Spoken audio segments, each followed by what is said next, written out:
첫째, 정답이 없는 질문을 해라. 두 번째, 아무짝에도 쓸모없는 질문을 하십시오. 세 번째, 가장 어리석어 보이는 질문을 하십시오.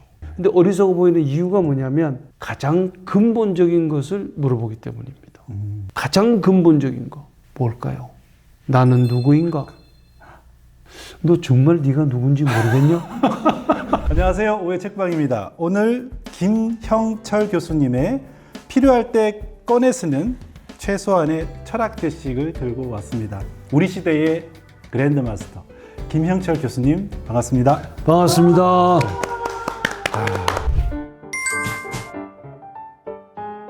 교수님을 어느 방송이든 강연이든 한 번쯤 봤다고 하시는 분들이 굉장히 많을 것 같아요. 저도 그렇게 생각합니다. 그래도 교수님께서 간단하게라도 네. 소개를 좀 해주시면 감사합니다. 저는 미국 시카고 대학에서 철학 박사를 했습니다. 서양 현대 윤리학으로 박사를 했는데요. 존 롤스라고 혹시 들어보셨는지 모르겠는데 분배 정의 문제를 다룬 그 사람을 주제로 해서 박사학위 논문을 썼고요. 그 이후로는 연세대학교 철학과 신촌 캠퍼스에서 28년 동안 근무하다가 2019년에 퇴임했습니다. 근데 제가 이제 베스트 티처 상을 받게 됩니다. 네. 근데 이게 전무후무한 일입니다. 왜냐하면 그 이전에는 연세대학교 1700명 교수 중에 네. 베스트 티처를 선정하는 제도가 없었어요. 근데 전무죠. 네. 후무가 왜 또 후무냐? 제가 받고 난 후에 네. 없어졌어요. 그리고 또 이제 네. 그 다음 해에 대한민국 인문학 베스트 네. 티처상을 받게 됩니다. 네네. 이것도 역시 전무후무입니다. 혹시 같은 그 해에 처음 생겼어. 그 다음 해부터 없어졌어. 하나 더 있습니다.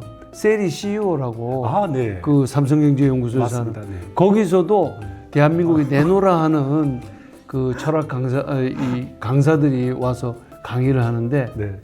거기서 제가 또 베스트 티처로 되는데 그것도 전무후무야. 이야. 그 전에도 없고 그 해 처음 하고 그 다음 해부터 다른 강사들이 네. 항의가 빗발쳐가지고 없앴대.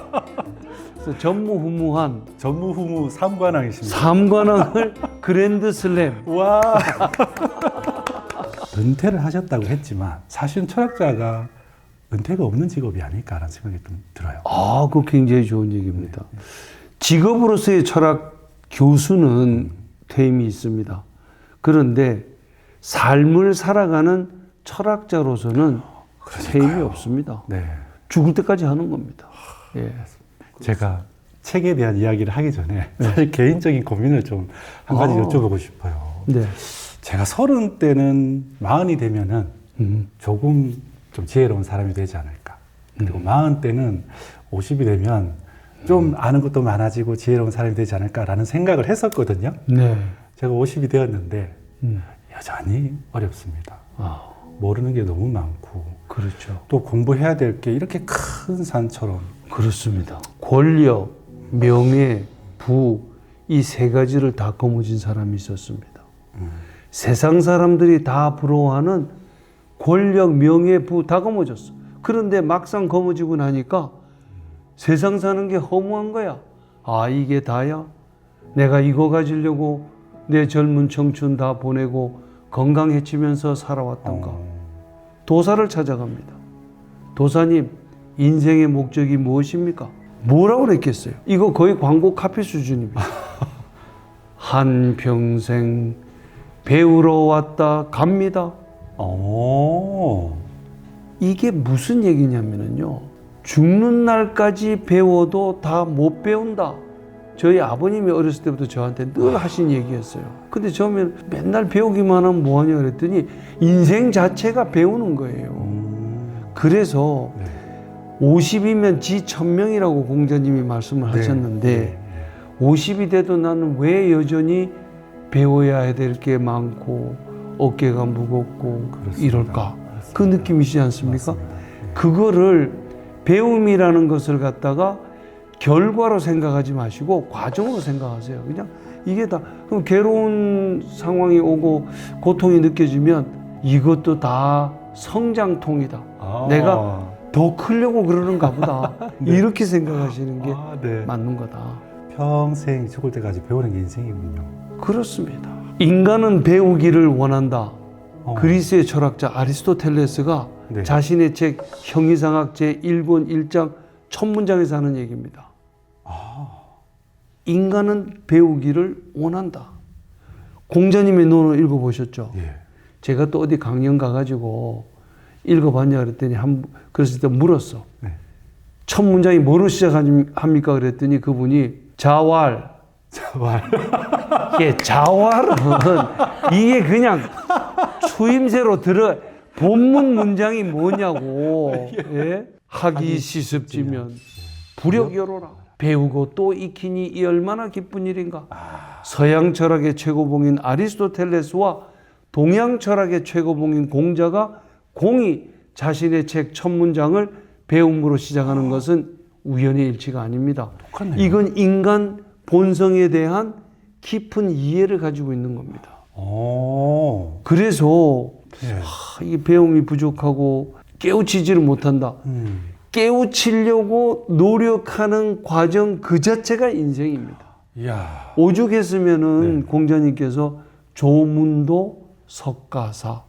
아침에 도를 듣고 깨우치면 저녁에 죽어도 여한이 없다. 그렇게 얘기를 했겠어요. 그러니까 그 깨우침이 어느 순간에 오는 게 아니라 저는 그렇게 생각해요. 깨우침을 받으려고 계속 나아가는 그 과정. 그게 인생이라고 생각해요. 와. 저 혼자 고민한 부분은 분명히 아니었고. 아닙니다. 다 우리가 공유하고 있는 겁니다. 좀 동의하십니까? 동의하시죠?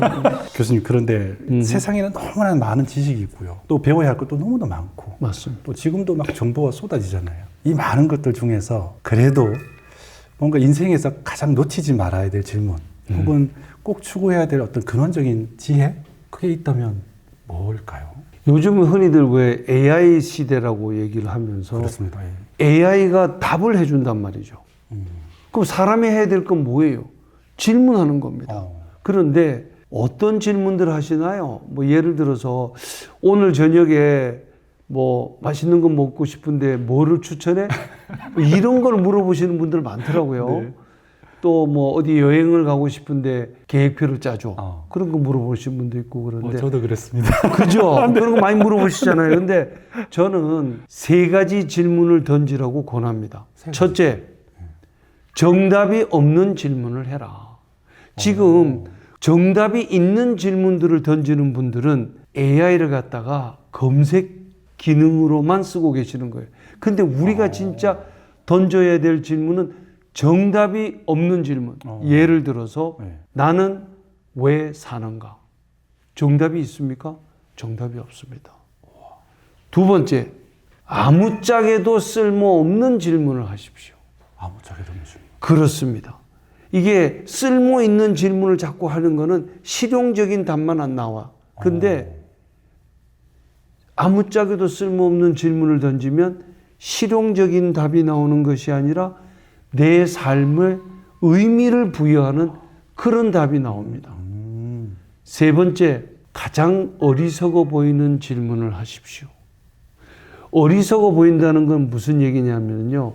누구나가 다 빤히 알고 있고 그거는 질문으로서 성립조차 안 한다. 라고 빤히 알고 있는 질문인데 그게 어리석어 보이거든요.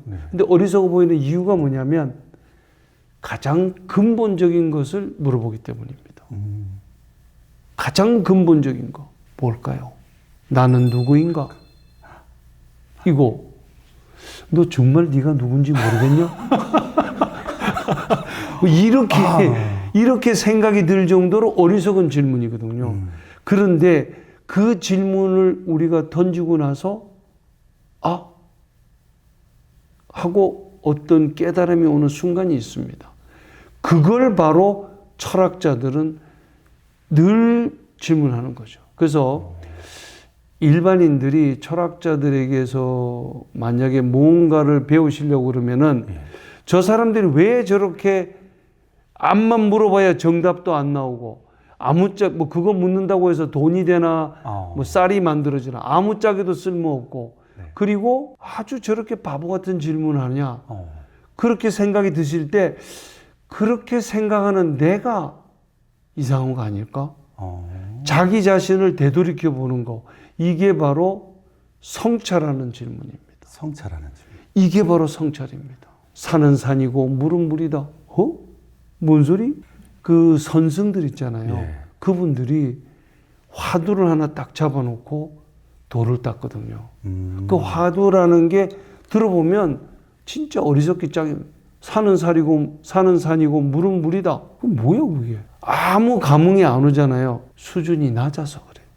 자기 수준이 낮아서 그 아무 감흥이 안 오는데 어느 정도 레벨에 올라가면 산은 산이 아니고 물은 물이 아니다. 이건 또 뭔 소리?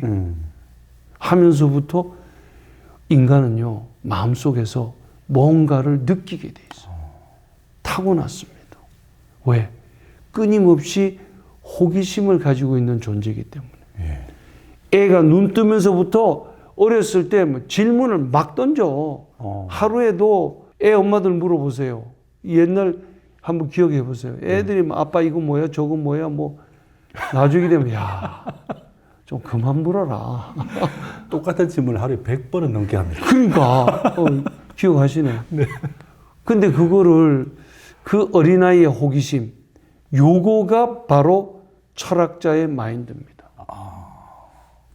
이거 다른 데서는 이런 얘기 들을 때 박수 막 치고 이러고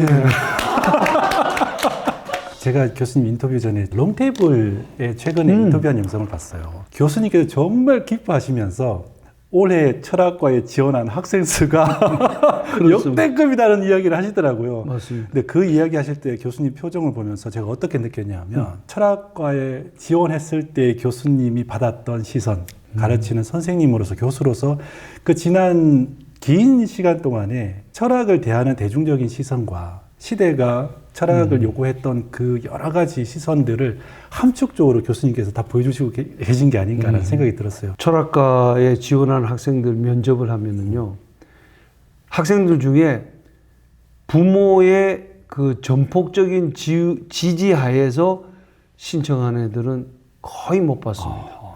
대개는 제가 싸워서 이겼습니다. 뭐 이러고 와서 면접장에 앉아 있는 애들이 대부분이고요. 네. 물론 뭐 개 중에는 뭐 정말 뭐 네가 결정한 거는 지원한다 이렇게 하시는 부모도 없는 건 아닙니다. 근데 소수입니다. 지원율도 대개 보면은 뭐 3대1, 5대1을 넘은 적이 잘 없고요. 지원율이 낮습니다. 그게 뭐 주변에서 다 말리니까. 근데 이게 17.8대 1이 됐다는 거 아니에요. 이런 적이 한 번도 없었습니다. 우와. 근데 앞으로도 이제 계속 지켜봐야 되겠지만 네. 저는 학생들이 뭔가 또는 학부모님들이 뭔가를 느끼지 않았을까. AI가 답하고 질문은 사람이 하면 질문을 제대로 하는 법을 어디서 배울 거냐. 그 철학자들이 질문을 늘 하던 게 이제는 질문을 제대로 하는 거. 그 성공한 리더들 제가 많이 만나보면은요. 네. 이 사람들이 많은 지식을 갖고 있는 사람들이 아니었습니다. 답을 풍부하게 가지고 있는 사람들이 아니었습니다. 제대로 된 질문을 하는 사람들이었어요. 제대로 된 질문. 와. 꼭 노트북, 컴퓨터는 키보드가 달려 있어야만 되는가? 네. 터치 스크린으로 하면 안 되는가? 누가 물은 질문입니까? 네. 스티브 잡스가 던진 그 질문입니다. 저는 스티브 잡스가 기본적으로 철학자라고 생각합니다. 디자인 감각이 뛰어나고 네. 엔지니어링에 대한 이해를 가진 철학자다. 그 사람은 수지타산이 숫자가 지금 어떻게 변동하고 있느냐에 민감하지 않았고요. 네. 제품을 시장에 내놓기 전에 소비자 설문조사도 안 한 사람이에요. 안 했습니다. 그리고는 이렇게 오히려 얘기합니다. 소비자들은 자신이 진정으로 원하는 것이 무엇인지를 모르고 있다. 그러고는 딱딱 허를 찔러서 제품을 내놨거든요. 네. 네. 그래서 제 얘기는 질문을 제대로 한다는 것이 얼마나 중요한 것인가. 잘못된 질문을 던지면 답도 잘못되게 나올 수밖에 없습니다. 그 사람들이 이제 그걸 이해하기 시작한 게 아닌가 그런 생각이 굉장히 깊었습니다. 조금 추가적인 질문이긴 한데 좋은 질문은 뭘까? 좋은 질문. 예. 나를 깨우쳐주는 질문. 깨우쳐주는 질문. 그렇습니다. 내가 모르고 있는 것을 깨우쳐줄 수 있는 질문. 그래서 그게 아까 말씀드린 아무짝에도 쓸모없고 가장 어리석어 보이고 정답이 없는 그런 질문들을 던지면서 자기가 깨우침을 받는 거죠. 이게 바로 제일 좋은 질문이에요. 와, 이 박수 진짜 나무나. 맞습니다. 제가 교수님 이 책을 읽고 난 다음에 조금 더 이제 다른 책을 읽어보면 어떨까 해서 철학의 힘이라는 책을 그것도 좋은 책이죠. 읽기 시작했습니다. 아직 다 읽지는 못했는데 그 첫 부분에 방금 말씀하신 내용이 나오더라고요. 저는 맥락을 확실히 이해할 것 같아요. 그죠? 네. 그래서 최소한의 철학 지식을 가지시라고 제가 이 책을 쓴 겁니다. 이 책은 굉장히 다정하다는 생각이 들어요. 물론 문체가 그렇죠. 말로 하면 어투가 굉장히 다정하게 할아버지가 손자한테 이렇게 얘기해 주듯 이렇게 말씀을 하시는데 분명히 의도가 있을 것 같아요. 교수님께서 이 책을 쓸 때 상상한 독자가 있다면 그분들은 어떤 분들인지 좀 이야기해 주시면 감사하겠습니다. 저는 그 머릿속에 제 손주를 늘 떠올리면서 했습니다. 손주가 요번에 고1이 됐는데요. 걔한테 어떻게 뭔가를 전달해 줄 수 있을까? 그리고 저는 사실 책을 쓴다라고 하는 거는 저자가 독자한테 뭐를 전달하기 위해서 쓰는 게 아니라고 생각합니다. 저자가 독자들로부터 듣고 싶어서 이 책을 읽은 독자들이 어떤 생각을 하고 어떻게 자신의 삶을 다듬어 나갈까? 그게 궁금한 거예요. 그게 듣고 싶은 거예요. 그래서 지금 이 유튜브 보시는 여러분들 저한테 좀 이메일 좀 보내세요. 그럼 제가 답장을 할 것 같습니까? 안 할 것 같습니까? 하죠. 당연히. 이렇게 듣고 싶은 거예요.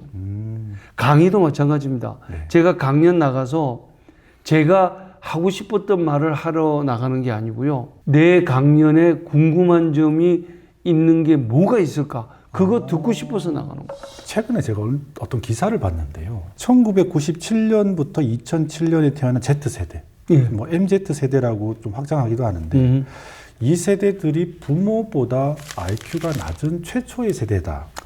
전반적인 인지 능력이 떨어졌다라는 기사를 봤어요.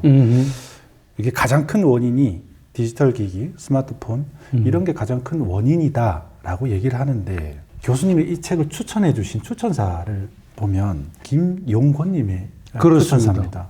최소한의 철학 지식은 마치 멈춰있는 사유의 호수에 잔물결을 일으키는 조약돌과 같다. 근데 이 이야기가 개인의 이야기가 아니라 한 세대로도 이해할 수 있겠구나. 맞습니다. 지금 사유가 정말 멈춰있는 걸까? 아니면 사유의 방식이 뭔가 바뀐 걸까? 그런 고민을 좀 하게 되더라고요. 둘 다라고 생각합니다. 둘 다요. 예. 그러니까 지금 디지털이 우리한테 주는 편리함과 혜택이 엄청납니다. 맞습니다. 근데 그게 엄청나면 엄청날수록 우리가 가지고 있는 능력은 퇴화할 수 있습니다. 예를 들어서 자동차는 사람보다 훨씬 더 빨리 달립니다. 그리고 우리를 편안하게 움직입니다. 그래서 자동차를 계속 타고 다니면 다리 기능이 약화되는 거죠. 마찬가지로 AI를 너무 과다하게 의존한다든지 그 다음에 스마트폰이라든지 이런 SNS에 너무 탐닉하게 되면 사색하는 기능, 사유하는 기능이 자꾸 퇴화하는 거죠. 검색의 결과를 보는 거거든요. 그게 자기의 머리로 생각 안 하는데 그럴 때라도 어떤 질문을 던져야 될 건가는 우리가 사유해야 되는 거예요. 답만 사유하는 게 아니고요. 질문도 사유의 과정으로 들어간다는 게 지금 제가 초지일관하게 말씀드리는 겁니다. 질문. 예. 철학의 힘은 결국 질문의 힘이나. 질문의 힘입니다. 와. 제대로 된 질문을 던져라. 또 AI를 지금 사용해야 된다라고 주장하시는 분들은 어떤 이야기를 하냐면 어떤 뭐 논문을 비유 든다면요. 분석과 조사라고 하는 가장 기초적인 과정을 AI에게 맡기고 그 다음에 너는 판단하고 선택해라 이런 이야기를 하거든요. 근데 또 한편 생각해 보면 분석하고 조사하는 과정에서 어떤 선택을 할 것인지 다음은 어떤 질문을 할 것인지 이런 게 그 과정에서 나왔는데 이 과정을 내 안에서 생략해 버린다면 지금 그렇게 해서 마지막에 선택할 때 그 선택은 과연 정말 온전한 선택일까? 또는 교수님 같으면 그게 가능할 것 같긴 해요. 다 아시니까. 그런데 이제 석박사 논문을 쓰거나 공부하는 학생의 입장에서 그 과정을 생략하는 게 맞을까라는 의문이 좀 들어요. 아주 좋은 질문이고요. 네.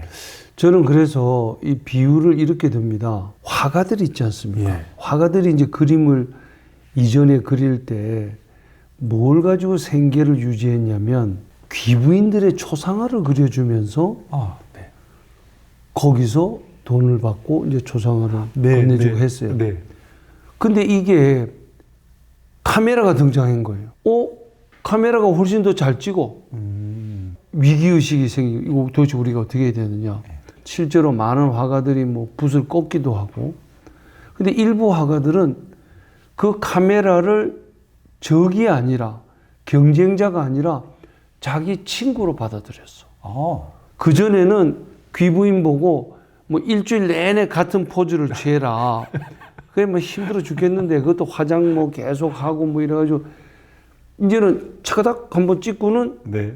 사진 보고 그리는 거예요. 네. 그러니까 기부인도 굉장히 좋아. 아니 포즈 맨날 같은 거 막 2시간, 3시간씩 움직이지도 못하고 네. 그렇게 취하다가 이제 그러니까 사진기를 자기가 그림 그리는 도구로 사용을 하게 돼. 그전에는 이 풍경화 그리려면 이제를 들고 나가가지고 맞습니다. 야외에서 그려야 되니까 맞아요. 그 다음날도 또 가고 그 다음날도 이거 이제를 무거운 걸 낑낑 대고 하는데 이제는 차가닥 한번 찍고는 집에 와가지고 그거 보고 스튜디오에서 아뜨리에서 그리는 거예요. 네. 그래서 이거를 자기가 도구로 활용할 줄 아는 사람은 문제가 없는데 네. 지금 이제 청소년들 경우에는 사유의 깊이를 채 해보기도 전에 검색으로 AI한테 다 의존하는. 그래서 이 부분은 층위를 갈라야 된다고 봅니다. 성인들하고 청소년들. 청소년들은 네. 그 디지털 기계를 너무 많이 쓰는 건 안 좋은 것 같습니다. 그래서 이 층위가 다르다고 생각합니다. 근데 이제 기왕내친을 말씀드리면은 네. 그럼 AI한테 이렇게 질문을 던져서 답이 나왔다. 네. 그럼 그거가 내 건가? 아니면 AI가 글을 쓴 건가? 네. 이 문제가 발생하지 않습니다. 맞습니다. 저는 결국 그 AI에게 질문을 던진 사람이 자신의 질문이 무엇을 의미하고 AI가 답을 낸 것이 무엇을 의미하는지를 다 이해하고 있으면 자기 거라고 생각합니다. 사진 작가가 카메라를 사용해서 찍었어. 네. 그럼 그건 그 사진 작가가 찍은 겁니까? 카메라 겁니까? 사진 작가입니다. 사진 작가가 찍은 거죠. 네. 왜? 앵글을 어떻게 잡고 구도를 어떻게 하고 셔터 스피드를 어떻게 해야 되고 명암 처리를 어떻게 할 건가. 맞습니다. 이 모든 구도는 설계는 사진 작가가 한 거잖아요. 맞습니다. 그렇기 때문에 그건 사진 작가 거죠. AI가 거짓말 많이 하잖아요. 예. 그 AI가 거짓말 한 거를 이게 거짓말 한 줄도 모른 채 사람들한테 얘기를 한다. 예. 그 AI가 잘못된 겁니까? AI한테 하라고 시킨 사람이 잘못된 겁니까? 사람이 결국은 사람이 답입니다. 네. 최근에 말이죠. 예. 그 이제 사진을 예술 작품으로 하는 그런 이제 그 작가들 있지 않습니까? 가장 높은 등급을 받는 작품이 어떤 작품인 줄 아십니까? 사진 작품으로 예술성이 최고로 올라간 거는 이게 뭘 찍은 것인지가 애매모호한 거야. 이게 지금 의자를 찍은 건지 밥상을 찍은 건지 어느 앵글에서 찍었는지가 그 심사위원들 사이에서 나는 이거 밥상이라고 봐. B 심사위원은 아니야 이건 걸상이야. 막 이렇게 서로 논란이 있는 어. 그 작품이 예술성이 제일 높은 겁니다. 어머나. 알 듯 모를 듯 한데 알 것 같습니다. 그러니까 예. 그게 그래서 결국 화가들이요 네. 추상화를 왜 그리기 시작한 줄 아십니까? 아, 카메라 때문에 추상화를 그리기. 맞네요. 왜? 카메라는 추상적인 사진을 못 찍습니다. 네. 그래서 아. 인간만이 할 수 있는 것을 계속 찾아 나가야 됩니다. 네. 그래야지 AI하고 콜라보를 하는 거죠. 그 힘이 이 최소한의 철학 지식이 다 들어 이때니까 난 정말 아마 사서 보실 거야. 아, 그럼요. 책의 전체 이제 구성이 어떤 특정한 장소를 선택하셔서 이야기를 풀어나가십니다. 뭐 침대에서, 그다음 거울 앞에서, 학교 안에서, 그렇죠. 책상 앞에서 이렇게 6개의 장소를 매개로 삼아서 또 그 안에서 질문을 5개씩 이렇게 30가지 질문을 하시는데요. 이렇게 장소를 매개로 삼은 이유가 뭘까 궁금합니다. 자동차 키 예. 보관을 할 때 네. 어느 특정 장소를 하나 정해놓고 하십니까? 아니면 그냥 아, 틈나는 대로 아무데나 이렇게 하십니까? 저는 한 군데 정해놓습니다. 정해놓잖아요. 네. 저도 그래요. 어? 왜냐하면 네. 그 장소하고 물건하고 일치시켜 놓으면 찾기가 쉽기 때문에 그렇거든요. 자유의지란 무엇인가? 이렇게 제가 제목을 뽑았으면 네. 한 5분 지나면 그게 어디더라? 뭐 이게 다 까먹어요. 근데 어느 장소하고 연결을 시켜 놓으면은요. 아, 맞아. 거기지. 하고 찾아갈 수 있거든요. 그래서 결국은 기억을 하기 쉽게 만들기 위한 하나의 비유적인 겁니다. 꼭 뭐 학교에서는 이 질문 던져야 돼요. 침대에서는 저 질문. 아무 질문 그냥 편하게 던지세요. 상관은 없는데. 상관은 없는데 이게 찾아갈 때 그게 훨씬 편하고요. 네. 고대 그리스에 네. 기억의 궁전이라는 기억술이 있습니다. 마테오리치 신부님이 네. 기억의 천재라고 들었는데 네. 그때 그 방법을 썼다고 들었습니다. 그렇습니다. 기억의 궁전입니다. 그래서 최소한의 철학 지식 안에는 네. 기억의 궁전이 6개의 기억의 궁전. 그렇습니다. 그래서 학교로 갔다가 침대로 갔다가 뭐 다정함과 친절함이 이렇게 들어가 있는 책이네요. 그렇습니다. 이거 가지고 책 읽은 학생들은 네. 제가 볼 때 수능도 잘 볼 거고요. 논술 면접 잘 볼 겁니다. 왜냐하면 제가 연세대학에 있을 때 논술 면접 이거 다 시험 문제 출제하고 그랬거든요. 예. 지금도 그렇지만은 철학자들이 이 지문 뽑는 거 또 동일한 지문이라도 이제 국어 수능에 보면 국어 비문학 지문에 보면은 철학 지문들이 굉장히 많이 나와 있습니다. 저는 그거 당연하다고 생각합니다. 왜냐하면 그거야말로 우리의 사고력 이해를 돕는데 아주 도움이 많이 되거든요. 철학은 멘탈 이종 격투기다. 이게 제가 늘 주장하는 겁니다. 이종 격투기가 뭡니까? 규칙이 없는 거거든요. 예? 규칙이 없는 거거든요. 물론 최소한의 규칙은 있죠. 그렇지만 가급적 규칙이 없는 거예요. 그래서 그 철학을 통해 가지고 막 이거 하면은 두뇌 근육이 탄탄해지는 거예요. 그렇기 때문에 이 최소한의 철학 지식을 통해서 여러분들이 질문하는 법도 배우고 거기에 대해서 답변하는 법도 고민해 보시고 나면 수능 문제도 많이 풀릴 거고요. 특히 그 논술 면접할 때 질문이 날카롭게 들어가거든요. 교수님들이. 읽으셔야 됩니다. 각 챕터 장 끝날 때마다 그냥 결론만 내시는 게 아니라 꼭 한 가지 질문을 던지시면서 끝내십니다. 그렇죠. 이렇게 생각하고 사유할 수 있는 시간을 주시는 거군요. 맞습니다. 그 생각, 두뇌 근육을 단련하라고 그렇게 얘기하라고. 일부의 마지막 질문 한 가지 더 드릴까 합니다. 이건 미리 드리지 않은 질문인데 제가 기차를 타고 오다가 이거 한번 다시 꼭 질문해 봐야 되겠다 싶어서 교수님께서 비트겐슈타인을 인용하시면서 이렇게 말씀하셔요. 철학의 목적은 문제를 해결하는 것이 아니라 해소하는 것이에요. 문제가 사라지는 것이 아니라 문제를 바라보는 우리의 시각이 바뀌면서 그 무게가 달라지는 것이죠. 라고 하셨습니다. 우리는 생각보다 문제를 좀 해결했으면 그렇죠. 좋겠습니다. 그런데 전혀 다른 생각의 전환을 또 하게 해주셔서요. 이거 좀 설명을 부탁드리겠습니다. 문제를 해결하는 사람이 있습니다. 우리가 소위 지금 인기학과라고 부르는 게 뭐 경영학이나 네.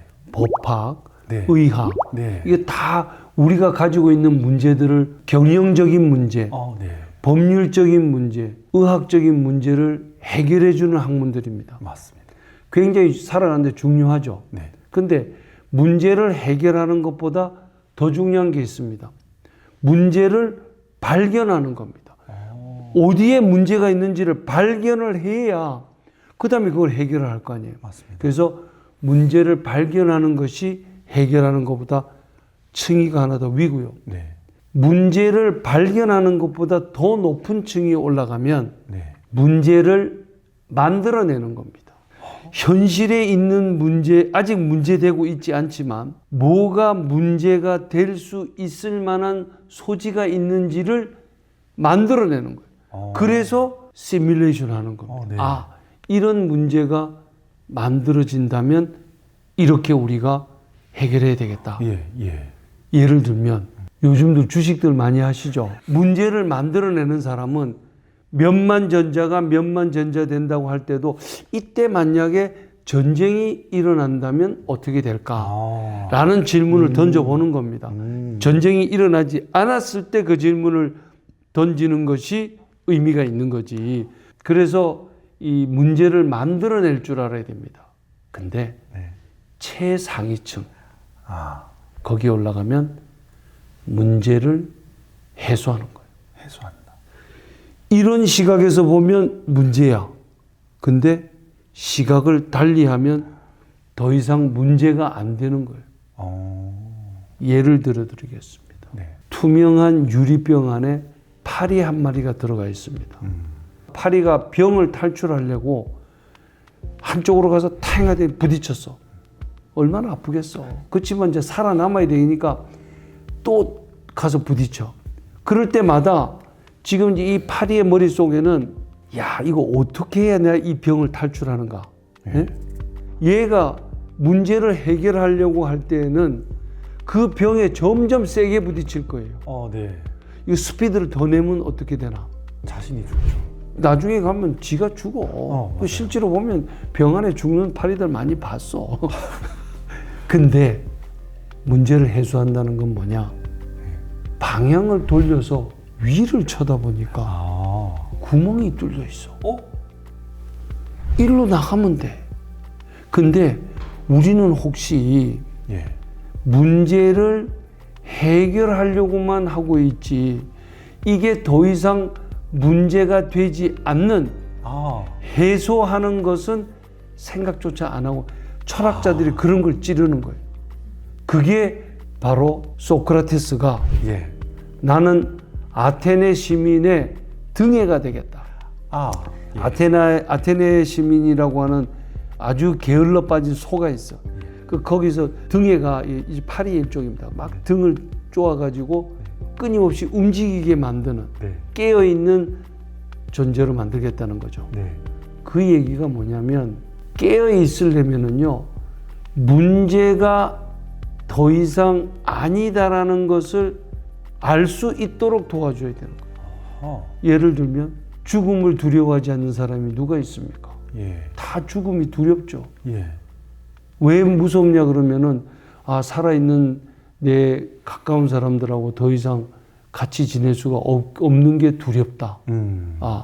뭐 내가 맛있게 먹는 아이스크림을 더 못 먹게 되는 게 아쉽다. 뭐 온갖 얘기들 다 해요. 하는데 그게 더 이상 그러니까 죽음을 어떻게 극복할 거냐. 죽음의 극복 방안들을 많이 얘기하는데 죽음이 더 이상 두려운 것이 아니다.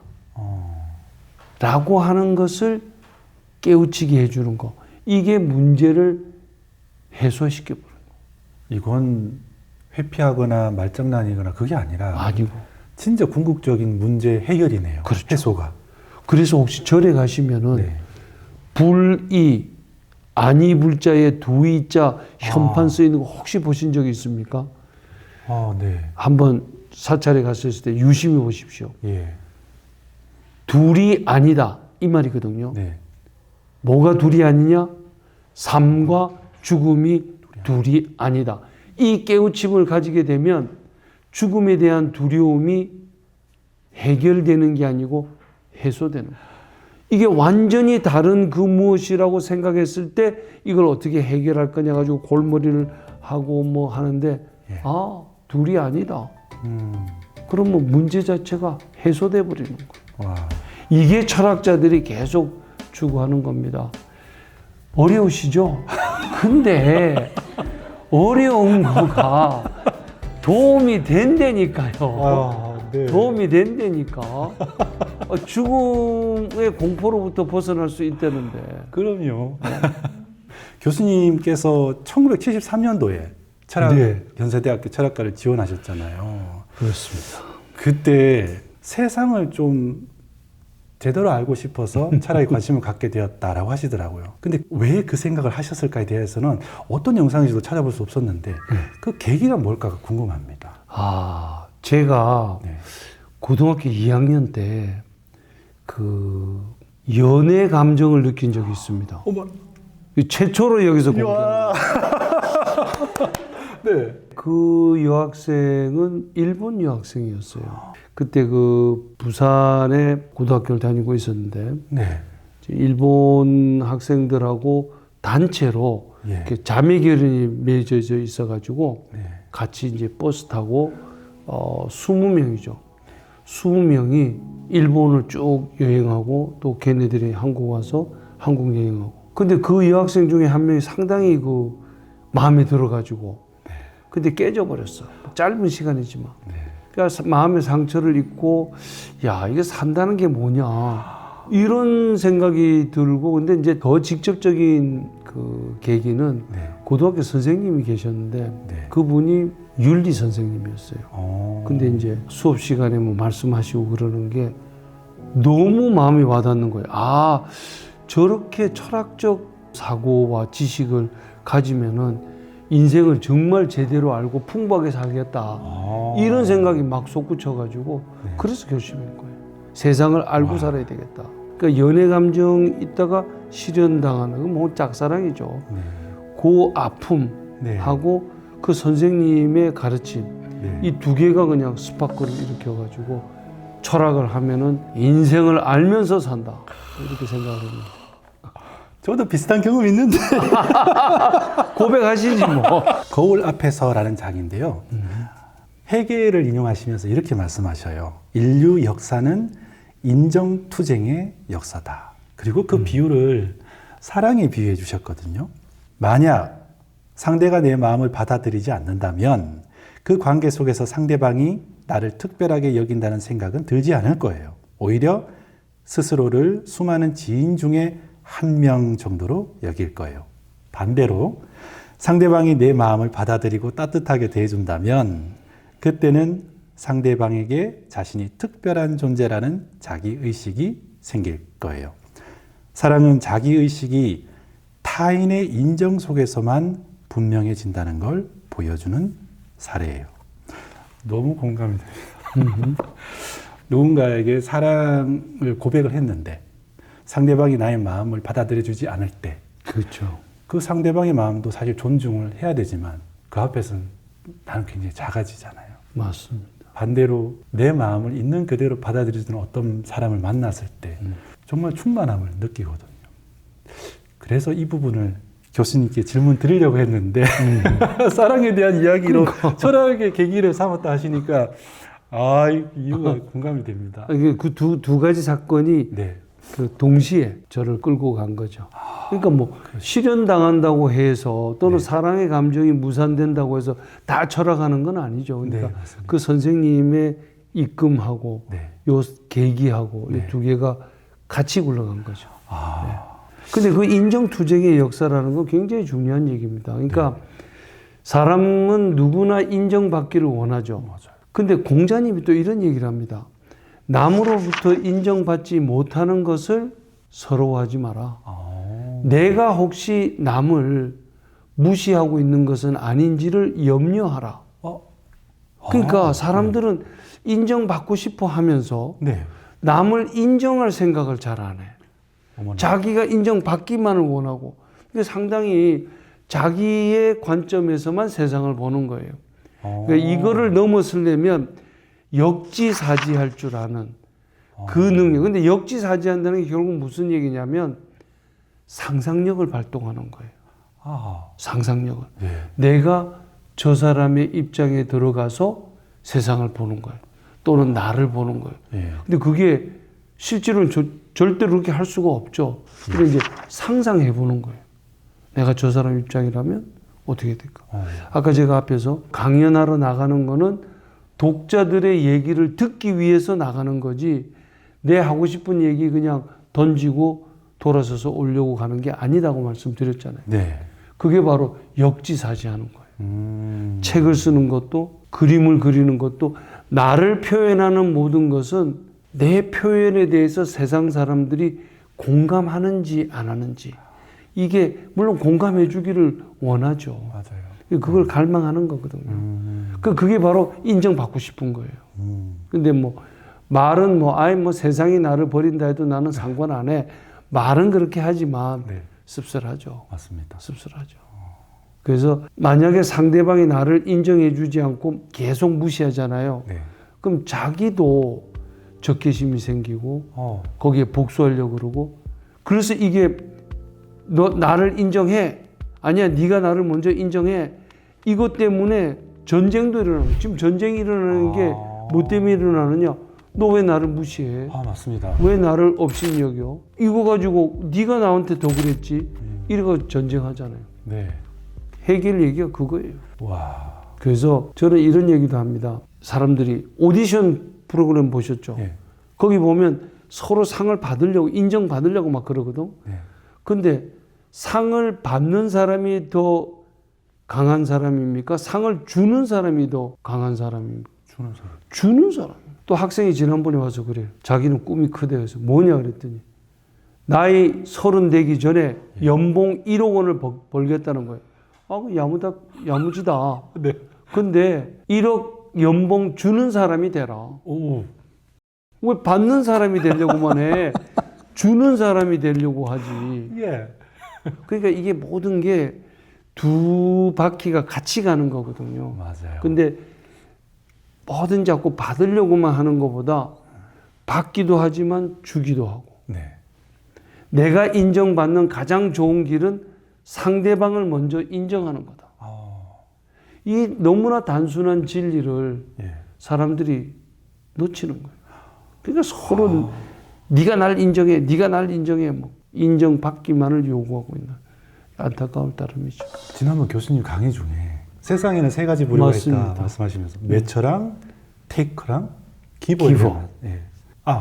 좀 보연 설명하기 위해서 그 당시에 기보도 가장 낮은 위치에 있는 기보가 있고 가장 위에 있는 기보가 있다고 하셨잖아요. 이 2가지를 한 번 더 좀 구분해서 설명해 주시면. 이 세상에는 3가지 종류의 사람이 있습니다. 매처가 있습니다. 매처는 받은 만큼만 딱 매칭해서 돌려주는 거예요. 테이커는 남한테 준 것보다 하나라도 더 받아오는 사람들. 이게 이제 투자 효과가 있어야 된다는 인간관계를. 기버는 어떤 행동을 할 때 항상 머릿속에 내 행동으로 영향을 받는 저 상대방은 어떤 혜택을 가져갈까? 상대방이 가져가야 될 혜택을 먼저 생각하고 내가 이런 식으로 행동하면 저 사람한테 피해가 가겠다. 안 해야지. 내가 이렇게 행동하면 저 사람한테 많은 혜택이 가겠다. 그렇게 해야지. 이렇게 항상 상대방이 가져갈 걸 먼저 생각하는 사람이거든요. 근데 이제 기보 중에 최고 상층부에도 기보가 있고 최하층부에도 기보가 있고 중간에 가면 이제 매처하고 테이커가 우글우글 이제 이 중생들이 살고 있는 거예요. 최고의 기보와 최하위의 기보 차이가 뭐냐면 딱 하나입니다. 남을 도와줄 때 계획을 세우고 도움의 가치를 받을 만한 가치가 있는 사람들을 잘 선정해서 도와주지 아무나 막 도와주는 게 아니에요. 너 와서 야, 돈 좀 빌려달라. 그래? 그럼 가져가. 뭐 이런 식으로 막 퍼주는 사람이 아니고 막 퍼주는 사람들은 이제 밑으로 떨어지는 거예요. 어, 불쌍한 사람들이죠. 마음은 착한데. 마음은 착한데. 네. 근데 제일 꼭대기에 올라가 있는 사람들은 자기도 능력에 한계가 있으니까 뭐 네. 지구상에 있는 사람 다 도와줄 수 있나요? 잘 선정하는 거예요. 그 사람들 도와주는 거예요. 물론 그 사람으로부터 꼭 도움이 올 거라는 걸 기대하는 건 아닙니다. 네네네. 예. 근데 돌아오게 돼 있어. 이게 묘미입니다. 기대하지 않았는데 돌아오는 거예요. 네. 선의를 베풀더라도. 그렇죠. 근데 이제 요 주면은 돌아올 거다라고 그렇게 선정하는 사람들, 그게 테이커입니다. 테이커는 그리고 하나라도 더 뺏어 오려고. 준 거보다 더 뺏어 오려고. 그게 네. 그거는 오히려 사람을 잃는 계기가 된다는 거죠. 그렇습니다. 명확하게 이해가 됐습니다. 그렇습니다. 학교 규칙은 학생들의 자유를 빼앗는 것 아닐까라고 하는 챕터인데요. 마지막에 이렇게 말씀하십니다. 규칙은 절대적인 것이 아니에요. 시대와 상황에 따라 바뀔 수도 있죠. 중요한 것은 규칙을 지키려는 마음과 필요할 때 더 나은 방향으로 바뀌려는 노력이에요. 그럴 때 우리는 규칙을 깨는 것이 아니라 발전시키는 것이라고 말할 수 있죠. 규칙을 지키려는 마음과 필요할 때 더 나은 방향으로 바뀌려는 노력. 이걸 강조해 주셨는데요. 또 한편으로 생각하면 제도가 아무리 촘촘히 짜여져 있다 하더라도 그걸 피해갈 방법을 구상하는 사람들도 있고 법의 판례라든가 여러 조항들을 들어서 좀 과도하게 좀 엄하게 판결을 내리는 경우, 그래서 좀 누가 보더라도 너무 불쌍하고 억울하다라는 생각을 드는 경우도 있습니다. 법이 많다고 해서 사회가 공정하고 정의롭게 되는 건 아니지 않을까. 뭔가 법 이전에 우리가 뭔가 잃어버린 게 있는 게 아닐까라는 또 의문도 듭니다. 2500년 전 노자가 지적합니다. 법과 제도가 잘 정비된 사회는 무엇을 의미하는가? 법을 어기고 제도의 허점을 이용하려고 하는 나쁜 사람들이 많이 있다는 것을 의미한다. 이렇게 도가의 그 최고봉인 노자가 바로 육아인 공자를 비판하는 대목에서 그 얘기를 합니다. 그래서 법과 제도를 잘 정비해야 된다고 저는 생각합니다. 근데 그것이 절대로 충분 조건이 안 됩니다. 필요 조건은 될지라도 즉 말해서 공정해지려고 하는 마음, 자세가 안 갖춰진 사람들은요, 아무리 그렇게 해도 다 빠져나갑니다. 요즘 저 양심 없는 변호사들이 하는 게 그거예요. 어떻게 하면은 법에 구멍을 통과해 나갈까. TV 보면은 뉴스에 나오는 거 많이 보시잖아요. 맞습니다. 돈만 갖고 오면 나는 누구든지 다 법을 빠져나가게 만들어 주겠다. 듣고 있습니까, 변호사님들? 아무리 변호사의 직업이 내 클라이언트의 이익을 위해서 나는 모든 노력을 다 기울인다 하는 게 직업이라고는 하지만 그래도 기본 윤리는 있어야죠. 아닌 건 아닌 거고 맞는 건 맞는 거지 아닌 걸 맞게 하고 맞는 걸 아니게 하는 궤변들을 늘어놓는 변호사님들 반성하십시오. 좀 추가적인 질문인데요, 교수님. 도덕경의 말씀인 것 같은데요. 천망이 아무리 성겨도 놓치는 것이 없다라는 그 구절인 것 같아요. 제가 정확하게 구절 기억이 잘 나지는 않습니다. 그런데 이제 사회가 점점 발전하면서 새로운 분야도 생기고 그러면 거기에 관련된 법이 또 새로 만들어지잖아요. 맞습니다. 우리 사회가 사람들을 이렇게 편법으로 만들어 가는 걸까? 아니면 사람에게는 그런 악한 심정이 있는 걸까? 이걸 잘 보십시오. 우리 사회가 저는 우리 사회에 세대 간 갈등이 굉장히 심하다고 생각하거든요. 저처럼 6070 세대들은 후진국 사람들이에요. 제가 그 국민학교 다니고 중학교 다닐 때 우리나라 국민소득은 뭐 5,000불, 7,000불 이랬거든요. 지금 4050 세대들은 중진국 사람들이에요. 그때는 이미 국민소득이 10,000불, 15,000불 이럴 때예요. 2030 선진국 사람들이에요. 맞습니다. 지금 뭐 3만 불, 이제 4만 불을 향해서 지금 가고 있는. 왜 그러면 전 세계에서 세대 간 갈등이 제일 많냐? 압축 성장을 해서 그래요. 딴 나라들은 뭐 50년, 100년, 200년에 걸쳐서 서서히 후진국에서 중진국, 선진국으로 왔기 때문에 동시대에 살질 않아. 그냥 할아버지가 다 죽었기 때문에 살고 있는 세대 전체가 다 중진국이고 네. 전체가 다 선진국인데 우리는 압축 성장을 하니까 네. 동시대에 살고 있어. 그러니까 세대 간 갈등이 굉장히 심하거든요.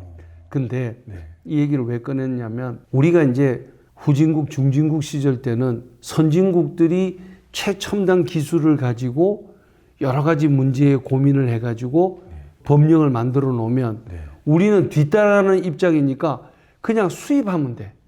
미국에서 뭐 이런 거에 대해서 무슨 했다. 일본에서 했다. 독일에서 했다. 그러면 그 법령들을 가져다가 우리말로 번역은 해야 돼. 네. 그래서 번역해가지고 짜집기해서 법을 만들면 끝이에요. 지금은 어느덧 우리도 최첨단에 와 있는 거기 때문에 맞습니다. 네. 우리 스스로가 이제 이 문제에 부딪히는 거예요. 맞아요. 그럼 선진국에서는 법을 어떻게 만들었냐면 법이 만들어지기 전에 철학자들끼리 간에 윤리적인 문제를 놓고 시험관 아기를 허용할 거냐 말 거냐 이런 걸 놓고 철학자들이 신학자들이 인간의 존엄성이 뭐고 사람은 어떻게 살아야 된다는 이런 가치관의 충돌을 가지고 막 철학적 토론들을 많이 했어요. 네. 그런 다음에 어느 정도 결론이 잡히면 그거를 어떻게 법으로 규칙화 만들 거냐 요거는 변호사들이 법률가들이 들어가서 그 사람들 규칙을 잘 만들거든요. 네. 쫙 만들어냈단 말이에요. 네. 우리는 지금 선진국의 문턱에 와 있어가지고 네. 우리 스스로 문제를 부딪히고 있는데 네. 우리끼리 철학적인 논쟁은 여전히 없어. 그렇네요. 그러니까 이제 막 가치관의 충돌 때문에 막 갈팡질팡하고 있는 게 제 눈에 보입니다. 그래서 이때 우리 철학자들도 직무유기하면 안 됩니다. 오늘의 문제에 대해서 철학자들이 정말 고민하고 이 문제를 풀어내려고 노력을 해야 됩니다. 근데 네. 법으로 절대로 다 해결, 아까 노자 얘기했죠. 네. 충분 조건이 절대 될 수 없습니다. 그래서 우리가 정말 공정한 게 뭐냐, 인간다운 존엄성이 뭐냐, 네. 이거는 가슴에 손을 딱 얹고 보면 어느 정도는 답이 나와 있어 사실은. 이건 물어봐요. PD님, 네. 규칙은 지키라고 있는 겁니까? 깨지라고 있는 겁니까? 저는 지키라고 있는 것 같습니다. 틀렸어. 규칙은 깨지라고 있는 겁니다. 예. 조건이 하나 있습니다. 그 규칙을 깰 수 있는 유일한 사람은 그 규칙을 지키기 위해서 그 누구보다도 노력을 많이 했고 그 규칙에 대해서 가장 잘 알고 있는 사람, 이 사람만이 결정적인 순간에 깨지라고 있는 겁니다. 이해가 됩니다. 예. 여러분들 규칙은 지키기만 하면 다 정의로운 거라고 생각하시죠? 절만의 말씀. 이 문제가 되고 있는 이 규칙이 네. 유통기한이 끝난 건지 아니면 아직도 유통기한이 있는지를 우리는 고민하고 철학적으로 되짚어보고 네. 그래서 이거 옛날에는 맞는 얘기였는데 이제는 유통기간이 끝났다. 이제는 폐기하고 새로 고치는 것이 맞는 거다. 이렇게 판단이 되어지면 그때부터는 그 규칙을 고치기 위한 모든 노력을 기울여야죠. 그렇죠. 야야 모르겠고 그냥 규칙은 무조건 지키고 봐라. 이거 올바른 태도가 아닙니다. 쓸데없는 규칙을 지키려고 예. 엄청나게 많은 관료주의가 있고 많은 사람들이 억울한 그 일을 당하는 거 우리가 많이 보지 않습니까? 그래서 고쳐야 될 거는 고쳐야 된다. 네. 규칙은 학생들의 자유를 뺏는 것일까요? 안 뺏는 것일까요? 뺏는 겁니다. 그런데 그럼에도 불구하고 규칙이 있어야 되는 이유가 있습니다. 의사들이 환자를 고치기 위해서 수술을 하잖아요. 네. 환자의 몸에 칼을 대는 거죠. 상해를 입히는 거죠. 그 침습 행위가 허용되어질 뿐만 아니라 권장되어지고 환자가 원하는 이유는 나를 병으로부터 고치게 만들어주기 때문에 그렇게 되는 거거든요. 맞습니다. 그것만 아니면은 의사가 칼 대는 거는 우리가 칼 대는 거랑 마찬가지로 칼 대는 거예요. 마찬가지로 규칙이 학생들의 자유를 뺏는 것은 맞지만 왜 뺏느냐? 학생들을 더 큰 자유를 주기 위해서 작은 자유를 뺏는 거거든요. 이건 정당화되는 거예요. 그게 바로 교통규칙입니다. 네. 빨간불에 가면 안 되는 이유는 내 마음대로 내 차 대고 왜 못 가? 자유를 왜 뺏어? 그거는 차를 몰고 있는 당신의 생명을 위해서 그거를 뺏는 거다 하는 걸 우리가 다 동의하기 때문에 그러는 거거든요. 네. 근데 이제 그 법규가 잘못되면 네. 바꿔야죠. 네. 그래서 지금 법규가 어떻게 바뀌었습니까? 횡단보도에서 차는 절대로 지나가면 안 된다. 네. 그렇게 바뀌었잖아요. 네. 그전에는 뭐 쓱 보고 사람이 없으면 가도 된다 해서 지금은 바뀌었잖아요. 네. 교수님께서 강의를 하시면서 예. 정말 많은 사람들을 만났는데 그 중에서도 예. 우리 사회의 경영자들 또는 리더들 이런 리더 그룹들을 대상으로 많은 강연도 또 해오셨지 않습니까? 아이 뭐 많이 합니다. 그러면 방금 이제 규칙에 대한 내 스스로 많이 한다 얘기하면 좀 쑥스럽네. 사실입니다. 이런 리더 그룹, 사회를 이끌어가는 사람들은 특히나 더 도덕적으로 엄중하고 자기 자신을 늘 이렇게 돌아봐야 될 것 같아요. 리더들에게 전하는 중요한 메시지가 있다면 어떤 것인지 좀 궁금합니다. 리더십이라고 하는 것은 능력과 도덕 이 두 바퀴로 굴러가는 겁니다. 능력도 뛰어나고 도덕성도 탁월하다. 최고죠. 예. 능력도 떨어지고 도덕성도 떨어진다. 이건 예선 탈락입니다. 네. 근데 이제 문제가 항상 되는 건 뭐냐면 능력은 뛰어나는데 도덕성이 좀 맞습니다. 부족해. 맞습니다. 예. 도덕성은 뛰어난데 좀 무능해. 자, 이 두 개가 갈라질 때 이제 우리는 고민되는 거. 누구를 뽑아야 되느냐? 네. 저는 거기에 대한 제 나름대로 기준이 있습니다. 네. 성직자를 뽑을 때는요. 예. 도덕성이 가장 뛰어난 5명의 후보를 골라내고 그 5명 중에서 능력이 제일 뛰어난 사람을 뽑아라. 이게 성직자를 뽑을 때 기준입니다. 정치 지도자를 뽑을 때는 네. 가장 능력이 뛰어난 5명의 후보를 골라내고 그 5명 중에서 가장 도덕적으로 깨끗한 사람을 뽑아라. 반대네요. 그렇죠. 어머나. 그렇죠. 그러니까 다른 말로 하면 정치 지도자 예. 또는 비즈니스 리더, CEO 예. 이런 리더들한테 요구되는 것 1차 관문은 능력입니다. 무능한 사람 뽑아놓으면은 네. 정말 골치 아픕니다. 누구를 떠올리지 마세요. 예. 그냥 하여튼 순간. 예, 그냥 각자도 생각하세요. 네, 하여튼 네, 네. 그런데 그 능력이 가장 뛰어난 5명 중에서 제일 도덕적으로 깨끗한 사람, 그 사람 뽑으면 우리나라 잘 됩니다. 예, 근데 성직자를 뽑을 때는 가장 도덕적으로 깨끗한 사람 5명 뽑고 그 중에서 능력이 제일 뛰어난 사람. 그럼 일단 1차 관문이 이제 뭐냐는 건데 능력이냐 도덕성이냐. 정치, 경제 지도자들에게 1차적으로 요구되는 건 능력이에요. 무능하면 안 됩니다. 어떻게 국민들 먹여 살려야 되는데. 근데 그 중에서는 제일 도덕적으로 깨끗한 사람. 그 사람 뽑으면은 적어도 우리를 요것도 비유를 하나 들어볼게요. 개구리들이 있었습니다. 얘들이 연못에서 이렇게 이제 저거들끼리 수영하다가 보니까 자꾸 저거들끼리 싸워. 뭐 여기가 서로 재밌게 노는 데라고 다이빙된 이게 내 거다 저거다. 그 어느 날 야, 우리가 이렇게 서로 싸워가지고 안 되고 제우스 신한테 개구리 왕을 하나 보내달라고 얘기를 하자. 거기에 합의가 됐어. 네. 이 사회 계약론 비슷한 겁니다. 네. 합의를 해서 이제 제우스 신한테 저희들한테 개구리 왕을 하나 보내주세요. 그랬더니 야 임마 너희들끼리 잘 살아. 그 왜 성가시게 나보고 보내라 마라 그래. 그랬더니 얘들이 뭐 해마다 그냥 계속 보내달라고. 오케이. 그래서 어느 날 너희들 그냥 이따만한 통나무 하나를 텅 연못 떨어뜨렸어. 네. 너희들 왕이다. 그랬더니 갑자기 막 천둥괴음이 나면서 뭐가 하나 퉁 떨어졌어. 개구리들이 그 주변에 멀리 이거 보다가 저게 어떻게 하나 해서 살금살 다가봤어.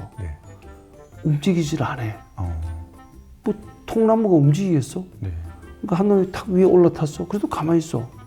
뭐 굴려보고 뭐 온갖 하는데도 가만히 있는 거야. 야, 제우스 신이시여, 이게 무슨 왕입니까? 정말 살아 움직이고 저희를 갖다가 컨트롤하는데 최고인 왕을 보내주십시오. 이래 돼요. 그래, 너희들 진정으로 그걸 원하냐 했더니 진정으로 원합니다. 뱀을 한 마리 탕 던졌어. 이놈이 오더니 다 잡아먹는 거예요. 옛날 통나무가 더 나았다. 그게 바로 이솝이 나는 노자하고 서로 교감이 있었는지 모르지만 노자가 위대한 리더는 있는 둥 마는 둥 하는 리더가 최고의 리더다. 그 통나무가 뱀보다 훨씬 나은 거예요. 그 이 얘기는 왜 하냐면 그 뱀은 사악하잖아요. 도덕성이 없는 거잖아요. 능력이 뛰어나지. 근데 개구리를 잡아먹어서 문제야. 맞습니다. 국민을 잡아먹는 그런 리더가 있습니다. 누군지 떠올리지 마세요. 혹시 들여다보시는 거 아니죠? 속을 다 들킨 것 같아가지고 한숨 쉬었다. 교수님, 책을 읽다 보니까요, 세상에 진짜 철학 아닌 게 없다라는 생각이 듭니다. 모든 게 다 철학적으로 사유할 수 있고 또 철학적 사유가 개입되어야 되는구나. 그럼에도 불구하고 철학의 어떤 범주의 경계가 있을까라는 의문이 들거든요. 없습니다. 와. 그리고 PD님이 읽다 보니까 세상이 전부 다 철학으로 보인다고 할 때, 제가 그 얘기했죠. 책을 쓰는 이유는 독자들의 마음을 듣기 위해. 잘 썼구나. 잘 썼구나. 그게 정답입니다. 근데 그게 철학의 강점이자 약점입니다. 생각해 보세요. 모든 단어에다가 끝에 전미사로 철학을 붙여가지고 말 안 되는 게 있는지 한번 보세요. 경영 철학, 정치 철학, 심지어 종교 철학. 맞습니다. 철학은요, 전미사로 다 갖다 붙어.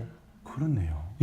그럼 미술 철학, 음악 철학, 그게 무슨 얘기냐면 전미사로 붙여서 심지어 개똥도 철학, 개똥 철학, 인생 철학, 뭐 알고 하는 얘기인지 모르지만은 좌우지간 다 되거든요. 개똥까지 되니까.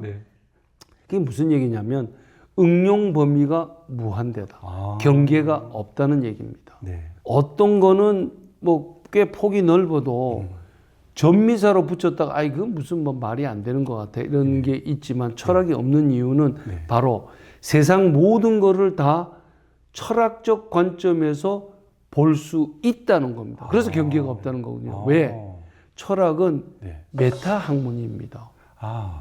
자, 철학이 1차적으로 안 하고 있는 것이 있긴 있습니다. 그건 뭐냐면 사실 탐구는 과학이 합니다.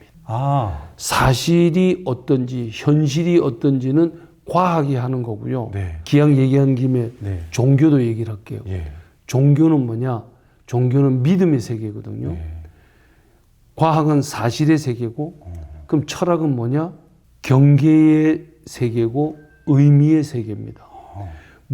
어디까지가 과학이고 어디까지가 종교인지 그 경계를 그어주는 게 철학의 역할입니다. 그렇기 때문에 그럼 철학에는 경계가 없냐? 아까 말씀드린 대로 없습니다. 우리는 뭐든지 다 건드릴 수 있습니다. 근데 그게 강점이면서 동시에 약점이에요. 뭐든지 다 그릴 수 있는데 사람들이 신경을 별로 안 써. 사용은 많이 하면서 내 인생 철학은 이렇다. 뭐 이런 뭐 철학이라는 얘기를 갖다가 그렇게 종종 쓰면서도 그러면 철학을 좀 배워야 되겠다. 공부 좀 해봐야 되겠다.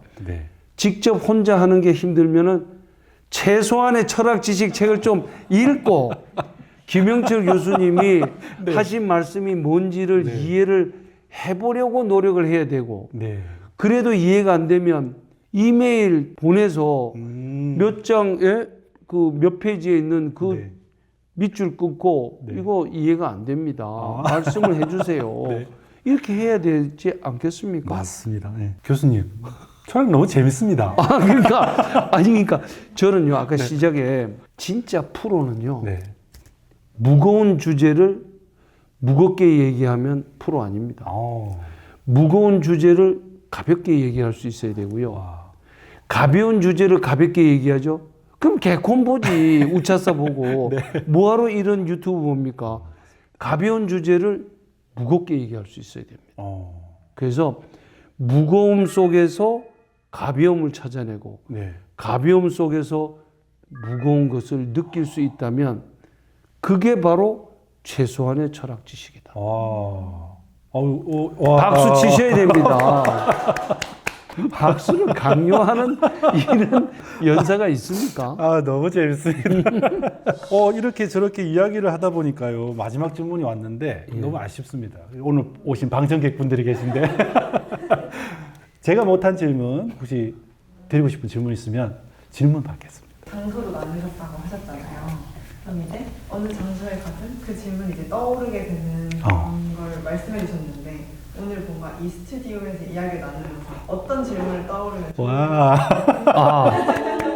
와. 저는 오히려 장소란 무엇을 의미하는가 라는 것을 떠올렸으면 좋겠어요. 최근에 와가지고 네. 건축가들을 굉장히 존경하기 시작했어요. 그전에는 물론 그전에도 우습게 본 적은 없는데 그래도 특별히 존중하는 게 뭐냐면 장소가 사유를 지배한다. 그러니까 지금 여기 층고가 굉장히 높잖아요. 예. 층고가 높은 데 들어오면은 이 발산적 사고 이런 걸 많이 하게 됩니다. 예. 뭐 아이디어 회의하고 그럴 때는 네. 층고 높은 데 가가지고 커피숍을 가더라도 층고 높은 데 가서 그 아이디어 회의하면 굉장히 좋고요. 그 다음에 뭔가 계약서를 쓰고 합의해야 될 일이 있으면 층고 낮은 데 가면 뭐 이건 어떨까요? 저건 어떨까요? 그건 이미 다 한 얘기고 자 이게 여기에 합의할 거예요 말 거예요. 수렴적 사고할 때는 층고 낮은 데가 좋다고 합니다. 예. 근데 도대체 장소라고 하는 것이 뭐길래 인간의 사유에 영향을 미치는가? 예. 요거에 대한 질문을 던져보는 게 장소가 우리 사람에게 어떤 영향을 주고 그 이유는 뭔가? 그걸 철학적으로 어떻게 소화해내야 될까? 여기 심리학적인 것도 들어가 있습니다. 근데 이게 사실 제가 추구하고 있는 게 응용 철학, 실험 철학, 생활 철학이기 때문에 이게 재미가 있고 폭이 넓어지는 이유가 심리학적인 것도 갖고 오고요. 예. 행동 경제학적인 것도 갖고 오고 예. 정치학도 갖고 오고 사회학도 갖고 옵니다. 심지어 인류학도 갖고 옵니다. 그렇게 응용 철학을 제가 추구하거든요. 네. 그래서 재밌는 겁니다. 그러니 제가 이렇게 하려면 얼마나 책을 많이 읽어야 되겠습니까? 네. 혹시 제가 작년에 한 해 동안 읽은 책이 몇 권인지 궁금 안 하십니까? 궁금합니다. 152권. 와. 아니 일주일에 그러면 3권씩인가요? 그렇죠. 거의 와. 일주일에 3권. 와. 저는 북튜버인데 못 읽습니다, 그렇게. 꼼꼼하게 정독하는 거로 하면 네네네네. 152권이 안 되겠죠. 그렇지만 이 책에서는 무슨 얘기한다? 윤곽을 다 가지고 중점적으로 요체자 선별적으로 한 거. 네네네네. 그래서 그 책 제목 핵심 내용은 이거지. 이렇게 말할 수 있는 책이 152권이라는 겁니다. 너무 대단하십니다. 예, 지금은 나이도 70인데 눈도 자꾸 침침해지는데 더 안 보이기 전에 더 빨리 읽어야죠. 예, 그렇습니다. 100조입니다. 100조. 와. 어디에나 철학이 있다 이런 게 되게 인상 깊었어가지고 역으로 어디까지 철학이 안 엮을 수 있을까 했었거든요. 아하. 저는 카페에 가면은 늘 시그니처 메뉴만 시키거든요. 그래서 그냥 왜 나는 시그니처 메뉴만 시킬까 이런 가벼운 질문도 철학이랑 이어질 수 있을까요? 학생이 선생님한테 이런 질문을 합니다. 선생님, 라면 끓이는데도 철학이 있나요? 물이 끓는 온도는 100도다. 요거는 과학이 답해 줍니다. 면을 삶는데 3분이 걸린다. 요거는 기술입니다. 예. 나는 왜 매일 라면을 먹는가? 이거는 철학입니다. 본인의 철학인 거예요. 나는 왜 시그니처만 시키는가? 내 철학입니다. 그래서 아마 그 마음속에는 여러 가지 욕구가 섞여 있을 수도 있어요. 그럼 예를 들면 뭐 시그니처니까 그래도 하여튼 이 집에서는 가장 자랑스럽게 내놓는 것에 대해서 내가 한번 그 맛을 음미해 보겠다. 그런 본인의 철학인 거예요. 그게 바로 철학이에요. 근데 라면 이거 재밌지 않습니까? 라면에도 나는 왜 매일 라면을 먹는가? 그건 당신 철학이다. 그게 과학입니까? 기술입니까? 철학입니다. 철학 질문은 다 각자가 자기만의 질문을 갖게 되는 거네요. 맞습니다. 그래서 네. 성찰하지 않는 삶은 살 가치가 없다라고 소크라테스가 얘기합니다. 아니 성찰이라는 게 얼마나 중요한 거길래 그거 하지 않는 삶은 살 가치가 없다고 얘기를 했을까요? 근데 다 좋은데 네. 성찰이 뭐 하는 거냐 그러면 이렇게 막상 물어보면 학생들한테 물어보잖아요. 그러면 어떤 학생들은 뭐 명상, 요가 뭐 이런 얘기예요. 근데 명상하면서 성찰할 수 있습니다. 있습니다. 요가하면서 성찰할 수 있습니다. 근데 그게 같은 건 아닙니다. 성찰의 핵심은 질문하는 겁니다. 누구한테? 본인한테. 자기 자신에게 질문을 던지는 거. 이게 바로 성찰의 핵심입니다. 나는 왜 시그니처만 시키는가? 그렇게 남한테 그걸 물어보실 게 아니고 본인한테 그걸 물어보세요. 그게 이제 성찰하는 거예요. 만약에 그걸 안 물어보면 그냥 뭐 나는 습관적으로 그렇게 한다. 그런데 어느 날 문득 자기한테 묻는 거예요. 예. 나는 가만히 보니까 내 자신을 관찰해 보니까 나는 매일 가는 곳마다 시그니처만 시키고 있네. 나는 왜 그렇게 하고 있는가? 답이 뭐가 나오든 상관이 없어. 물었다는 것 자체가 자신의 행위의 의미를 알고 싶은 거예요. 그게 바로 성찰하는 겁니다. 정답이든 정답이 아니든 정답이 없습니다. 거기 어디 정답이 있어요? 결국 그러더라도 답을 해줄 수 있는 사람은 본인밖에 없죠. 그렇죠. 근데 자기가 뭐 답을 하잖아요. 네. 그게 본인의 철학이 되는 거예요. 묻는 거는 성찰이고 네. 거기에 대한 자신의 답. 그리고 어떤 사람들 보면 자기의 그 테이스트, 네. 자기의 입맛에 대해서 네. 자신감이 없는 사람들이 있어. 예. 야, 그거 맛없는 거야. 자기는 조금 맛이 괜찮았어. 근데 그래? 네, 그래, 네, 나도 별로 맛이 없었어. 또 다른 사람이 이거 맛있는 거야. 자기는 조금 맛이 예. 예? 없었어. 근데 딴 사람이 맛있는 거라고 강하게 얘기하면 그래 맞아. 괜찮았어. 네. 이렇게 따라가는 거 있잖아요. 네. 그거 하지 마세요. 자신의 맛이라고 하는 거는 자신만이 결정할 수 있고 자신만이 주장할 수 있는 특권이 있는 겁니다. 그게 뭐냐면 좀 어려운 말로 하면 주관적 경험에 대한 궁극적인 존재자는 자신이다. 이게 이제 이렇게 되면 이거 어려워진다. 예. 근데 지금 그걸 제가 설명해 드렸잖아. 너무 좋다. 자신의 입맛에 대해서는 자신이 결정한다. 이렇게 얘기하는 거하고. 이 어려운 걸 그냥 이해했습니다. 이게 이제 벌써 이제 PD님이 그 사이에 트레이닝이 된 거예요. 야, 너무 재밌습니다. 재밌습니다. 우리 또 합시다 이거. 예. 최소한의 철학 지식이란 제목에서 오히려 역설적으로 그렇죠. 최대한의 철학 지식은 뭘까라는 질문이 떠오르더라고요. 교수님께서 지금까지 책과 강연을 조약돌 삼아 이 시대의 사람들의 마음에 진짜 일으키고 싶은 물결, 철학자로서의 어떤 지향점이 무엇인지 마지막으로 질문을 드리겠습니다. 제가 이렇게 호수에 가서 돌을 하나 던집니다. 예. 파문이 일겠죠. 예. 근데 저 혼자 던진 파문이 파문으로 그냥 끝나면 금방 사라집니다.